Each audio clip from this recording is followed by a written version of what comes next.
የጥምቀት በዓል በመጣ ቁጥር ሁላችንም የምንጠይቃቸው መሰረታዊ ጥያቄዎች አሉ። ከነዚህ ጥያቄዎች መካከል አንዱና መጀመሪያው እኛ ስንጠመቅ በአብ በወልድ በመንፈስ ቅዱስ ስም ነው። ጌታችን መድኃኒታችን ኢየሱስ ክርስቶስ በማን ስም ተጠመቀ? እንዴትስ ተጠመቀ? ታቦታቱ ከመንበራቸው ወይም ከመቅደሱ ተነስተው ወደ ጥምቀተ ባህሩ ሲሄዱ እና ሲመለሱ በተለያየ መንገድ እንደሆነ ሁላችሁም ታስተውላላችሁ። ይህ ነገርስ ለምንድን ነው? የጥምቀት በዓል ለምን በየዓመቱ ይከበራል? ታቦታት ለምንድን ነው ከቤተ መቅደስ ወጥተው ወደ ባህሩ ወይም ወደ መጠመቂያ የሚሄዱት? ለምንድን ነው? ከተራ ማለትስ ምንድን ነው? የጥምቀት በዓል የገሃድ ጾም አለው። ያንን ጾም የምትጾመውስ እንዴት ነው? ካህናቱ፣ ዲያቆናቱ ምሳሌያቸውስ ምንድን ነው? እኛስ ለምን በየዓመቱ እንጠመቃለን? የጥምቀት በዓል በሀገራችንስ መከበር የጀመረው ከመቼ ጊዜ ጀምሮ ነው? እንዴት ተጀመረ? እንዴትስ ቀጠለ?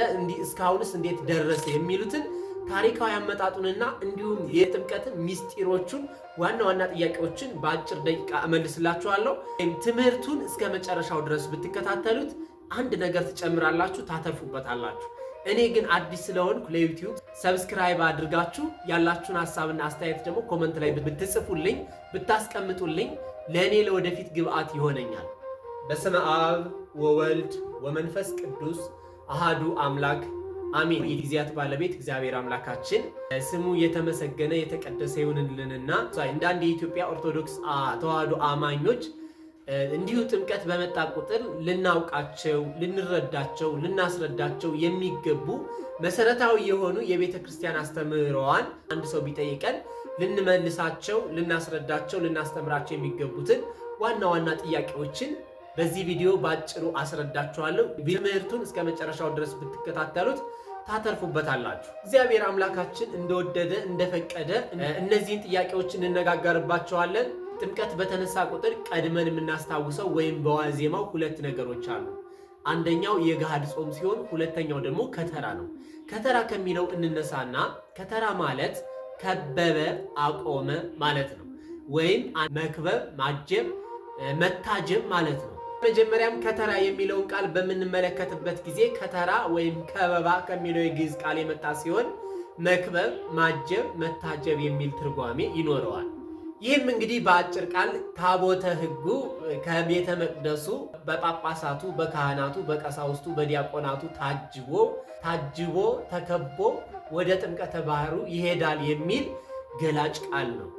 ዳግመኛም ከተራ ማለት ከተረ፣ ሰበሰበ፣ አጠረ። ወራጁን ውሃ ከትረው ወይም አጥረው ገድበው ውሃ የሚጸበሉበት የሚረጩበት ወይም የሚገድቡበት ስለሆነ ከተራ የሚል ትርጓሜ አለው። ወንዙን ወይም ውሃውን ከትረው ገድበው ዳስ ጥለው ድንኳን ሰርተው በዛ ከበው የሚያድሩበት ስለሆነ ከተራ ተባለ። ይህ ቦታ ባሕረ ጥምቀት ወይም የታቦት ማደሪያ የሚል ስምም አለው። የውሃ መሰብሰቢያ ማጠራቀሚያ ወይም ምቋመ ማይ እየተባለም ይጠራል። በተጨማሪ ገአድ ለውጥ ነው፣ የለውጥ ጾም ማለት ነው። በዓርብና በረቡዕ ተለውጦ የሚጾም የጾም አይነት እንደሆነ ከዚህ በፊት በሌላ ቪዲዮ ሰርችላችኋለሁ። ቪዲዮን ከኋላ ገብታችሁ ማየት ትችላላችሁ።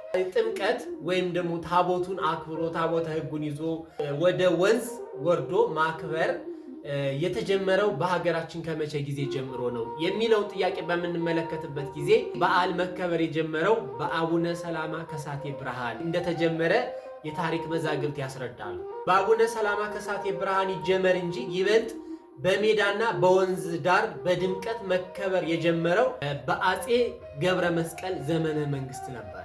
ይህም ከማህሌታዊ ከቅዱስ ያሬድ የዜማ መስፋፋት ጋር ተያይዞ የቀጠለ ሲሆን ካህናቱ፣ ዲያቆናቱ ታቦቱን አጅበው በቅዱስ ያሬድ ዜማ እያመሰገኑ ወደ ባሕረ ጥምቀቱ ይወርዱ ነበር።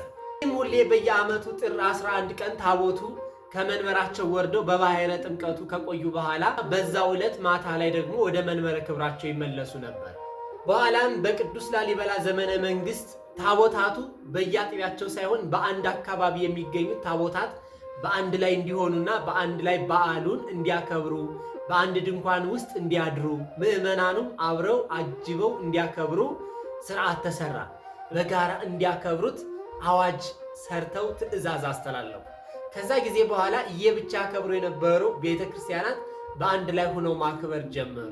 ይህም በዓሉ ቅንጅታዊ እንዲሆንና በድምቀት እንዲከበር ሆነ። እንዲህ እያለ እያደገ እየደመቀ በስርዓቱ እየተከበረ ከመጣ በኋላ አፄ ናዖድ የተማሩ ያወቁ የተረዱ መጻሕፍትን የመረመሩ ናቸውና በመጽሐፈ ኢያሱ ምዕራፍ 3 ከቁጥር 3 ያለውን ቃል ተመልክተው ለሕዝቡ አዋጅ አስተላለፉ። ቃሉ እንዲህ ይላል። የአምላካችሁን የእግዚአብሔርን የቃል ኪዳኑን ታቦት ሌዋውያን ካህናት ተሸክመው ባያችሁ ጊዜ ከሰፈራችሁ ተነስታችሁ ተከተሉት የሚለውን ቃል ያወቁና የተረዱ ስለነበሩ የጥምቀት በዓል በሚከበርበት ጊዜ ሁሉም ምዕመናን በአንድ ላይ ወጥተው ካህናቱ፣ ዲያቆናቱ፣ ጳጳሳቱ ባሉበት የተሻለ ለብሰው መጥተው ማክበር እንዳለባቸው በአዋጅ አስነገሩ። ታቦታት ከመንበራቸው ወጥተው ወደ ጥምቀተ ባሕሩ ሲወርዱ እንዲሁም ደግሞ ከጥምቀተ ባሕሩ ወደ ቤተ መቅደሱ ሲመለሱ አጅበን እንድናወጣ እና አጅበን እንድናስገባ በአዋጅ አስነግረው በዓሉ በድምቀት እንዲከበር ያደረጉት ደግሞ አፄ ናዖድ ናቸው ማለት ነው። መጻሕፍትን በመጻፍ ስርዓትን በማውጣት በመደንገግ የሚታወቁት አፄ ዘርዓ ያዕቆብ ደግሞ ታቦታቱ በዕለቱ ወርደው በዕለቱ መመለስ እንደሌለባቸው በጥምቀተ ባሕሩ ድንኳን ተሰርቶላቸው በዚያ ካድረው እንዲሁ ደግሞ ለመባረክ በተለየ መንገድ መመለስ እንዳለባቸው ስርዓት ሰሩ። ከዚህ ጋር ተያይዞ ታቦታቱ ለምን በወጡበት መንገድ አይመለሱም የሚል ጥያቄዎች አሉ። ይህ ታቦታቱ በወጡበት እንዳይመለሱ የሆኑበት ስለ 4 ምክንያቶች ነው። አንደኛ ነቢያት በወጡበት እንዳይመለሱ ልማድ ነበርና ያንን ስርዓት ወይም ያንን ልማድ ለማሰብ ታቦታት በወጡበት አይመለሱ። ሁለተኛ ምድር በኪደተ እግሩ ተቀደሰች የሚል ቃል ስላለ ያልተቀደሰው ምድር እንዲቀደስ ለማድረግ ነው። ሶስተኛ ያላየው እንዲያይ ያልሰማውም ሰምቶ በእግዚአብሔር እንዲያምንና ሃይማኖት እንዲስፋፋ። አራተኛና የመጨረሻው ሰብአ ሰገል ጌታችን መድኃኒታችን ኢየሱስ ክርስቶስን ለማየት በሄዱበት መንገድ አልተመለሱምና ምሳሌ አድርጎ ታቦቱ በወጣበት መንገድ ወይም በሄደበት መንገድ ተመልሶ አይገባም ማለት ነው። እንግዲህ ጠቅለል ስናደርገው ታቦታትን አክብሮ አጅቦ ይዞ ወደ ወንዝ ዳር መሄድ የተጀመረው ቀድሞ በብሉይ ኪዳን እንደሆነም መጽሐፍ ቅዱሳዊ ማስረጃዎች አሉት። እንደ ምሳሌም በመጽሐፈ ኢያሱ ምዕራፍ 1 ከቁጥር 3 እንዲሁም መጽሐፈ ኢያሱ ምዕራፍ 3 ከቁጥር 8 ጀምሮ ብትመለከቱት በሙሴ የተተካው ኢያሱ እስራኤላውያንን ከፊት ሆኖ መራ ያግዝ ይረዳ የነበረ ኢያሱ ከዮርዳኖስ ወንዝ በደረሰ ጊዜ ታቦታቱን አሸክሞ በሚሄድበት በዚያ ሰዓት ዮርዳኖስ ወንዝ ከሁለት ይከፈልላቸው ነበር። ዮርዳኖስን ይሻገሩት ነበር።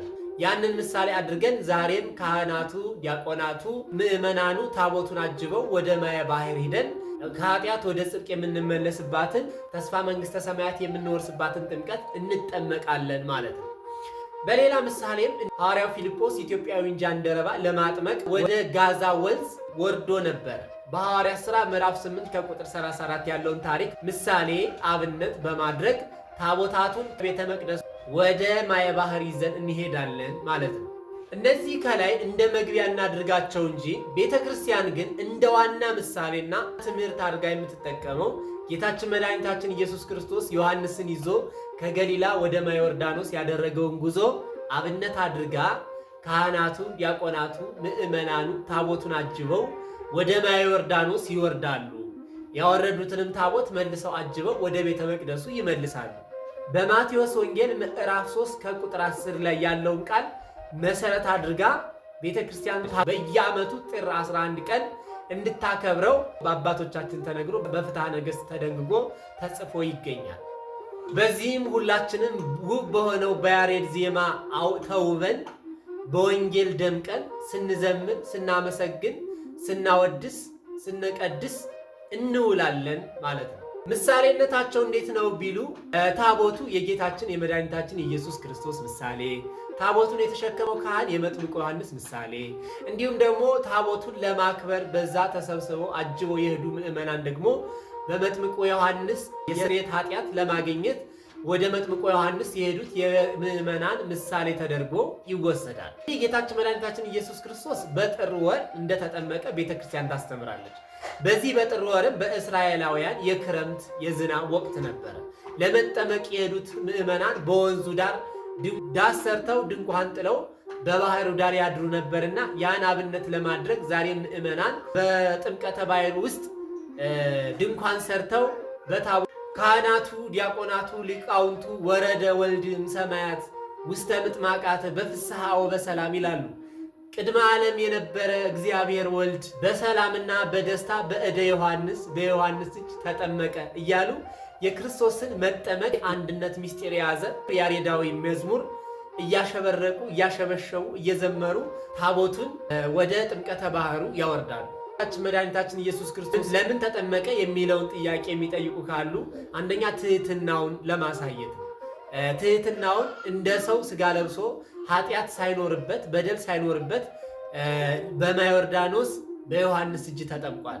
ምክንያቱም በዛን ሰዓት የነበሩ እስራኤላውያን ከኃጢአታቸው ለመንጻት ይጠመቁ ነበረ። እርሱ ግን ኃጢአት ሳይኖርበት ንጹሐ ባህሪ ሲሆን ራሱን እንደ ሰው ዝቅ አድርጎ ኃጢአተኛ መስሎ በዮሐንስ እጅ ተጠምቋል። ሌላኛው የዕዳ ደብዳቤያችንን ሊቀድልን ነው። ቀድሞ አባታችን አዳምና እናታችን ሔዋንን ያሳታት ዳቢሎስ በድንጋይ ላይ አጽፎ አዳም የዳቢሎስ ባሪያ ነው፣ ሔዋንን የዳቢሎስ አገልጋይ ናት ብሎ ያስፈረማቸውን አንዱን በሲኦል ውስጥ አንዱን ደግሞ በዮርዳኖስ ውስጥ ቀብሮት ነበርና በዮርዳኖስ ውስጥ የተቀበረውን በአምላክነቱ እንዲያቀልጠው ካሉት ከሌሎቹ ወንዞች መርጦ በማየ ዮርዳኖስ ተጠምቋል ማለት ነው። ሌሎችም እጅግ በጣም ሰፋፊና ጥልቅ የሆኑ ሚስጥሮች አሉት። ይህ በዕለቱ የሚነገር የሚሰበክ መምህራነ ቤተ ክርስቲያን የሚያስተምሩት ነው። ከዚሁ ጋር ተያይዞ ጌታችንና መድኃኒታችን ኢየሱስ ክርስቶስ በማን ስም ተጠመቀ? እኛ ብንጠመቅ በአብ በወልድ በመንፈስ ቅዱስ ስም ነው። እርሱስ በማን ስም ተጠመቀ የሚለው ጥያቄ ብዙዎች የሚጠይቁት ጥያቄ ነው። ጌታችን መድኃኒታችን ኢየሱስ ክርስቶስ መምህረ ትሕትና ነውና በማየ ዮርዳኖስ ከኃጢአተኞቹ ሰዎች ጋር ተገኝቶ ራሱ ሲጠመቅ ዮሐንስ መጥምቅ ሌሎቹን በአንተ ስም አጠምቃለሁ፣ አንተን ግን በማን ስም አጠምቅሃለሁ ብሎ ጠይቆታል። ጌታችን መድኃኒታችን ኢየሱስ ክርስቶስም ውሉድ ለቡሩክ ከሳቴ ብርሃን ተሳሃለነ አንተ ካህኑ ለዓለም በከመ ሲመቱ ለመልከ ጼዴቅ ብሎታል። ይህም አንተ የዓለም ካህን ብርሃንን የምትገልጥ የአብ የባህሪ ልጁ ሆይ ይቅር በለን ብለህ አጥምቀኝ ብሎ ነግሮታል ማለት ነው። ክርስቶስ ይህን ቃል በሚናገርበት ጊዜ ዮርዳኖስ ከቃሉ የተነሳ ሸሽታ ወደኋላ ተመለሰች። እግዚአብሔር መንፈስ ቅዱስን በሰማይ ወርዶ የምወደው የምወልደው ልጄ ይህ ነው ብሎ አንድነት ሶስትነቱን ገልጦልናል ማለት ነው። ክርስቶስ በማየ ዮርዳኖስ ከተጠመቀባቸው ምክንያቶች እንዲሁም በተጨማሪ አንዱ አንድነቱን ሶስትነቱን ለመግለጽ እንደሆነ አባቶቻችን ያስረዱናል ማለት ነው።